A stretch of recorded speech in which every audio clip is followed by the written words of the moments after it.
Halo, aku Salsabila Rahmawati dari kelas 11 TKJ.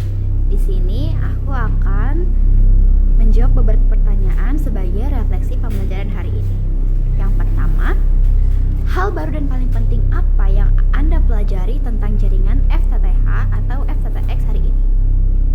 Saya baru mengetahui bahwa jaringan FTTH atau Fiber to the Home dan FTTX Fiber to the X menggunakan kabel serat optik untuk mengirimkan data dengan kecepatan sangat tinggi. Hal paling penting yang aku pelajari adalah bagaimana sistem distribusi sinyal optik bekerja di pusat atau OLT, hingga ke pengguna akhir menggunakan perangkat seperti splitter dan ONT, sehingga koneksi internet menjadi lebih stabil dan efisien dibandingkan dengan kabel tembaga. Nomor 2. Jelaskan dengan bahasa Anda sendiri apa perbedaan fundamental antara FTTH dan FTTB. Perbedaan utamanya itu terletak pada tujuan akhir kabel serat fiber optiknya sendiri. Yang pertama ada FTTH, Fiber to the Home. Kabel serat optik langsung masuk ke rumah pengguna sehingga kualitas sinyal sangat baik dan stabil. Nah, yang kedua ini itu ada FTTB, Fiber to the Building. Kabel serat optik hanya sampai ke gedung atau bangunan, lalu diteruskan ke setiap ruangan menggunakan kabel lain seperti tembaga atau LAN. Jadi, kecepatannya bisa sedikit menurun dibandingkan dengan FTTH. Nah, nomor ketiga, tantangan apa yang paling sulit saat Anda merancang topologi FTTH dan bagaimana cara Anda mengatasinya?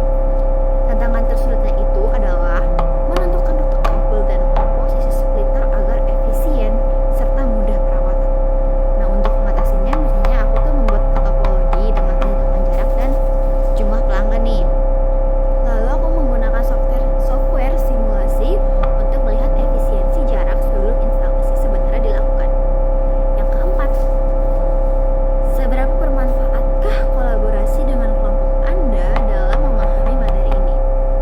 Menurut aku sih itu sangat bermanfaat ya, karena dengan berdiskusi sama-sama, aku bisa memahami bagian-bagian yang sebelumnya tuh kayak aku pikir susah banget kan, kayak seperti konfigurasi OLT dan ONT, serta pembagian sinyal di splitter.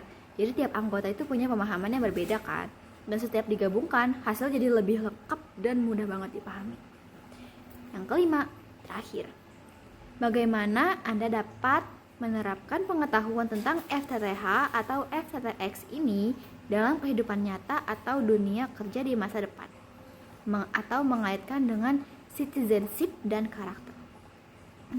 Jadi di sini tuh pengetahuan ini tuh ya bisa diterapkan dengan membangun jaringan internet yang efisien dan ramah lingkungan, mendukung transformasi digital masyarakat, serta menunjukkan karakter bertanggung jawab dan kolaboratif dalam kerjasama di bidang teknologi telekomunikasi.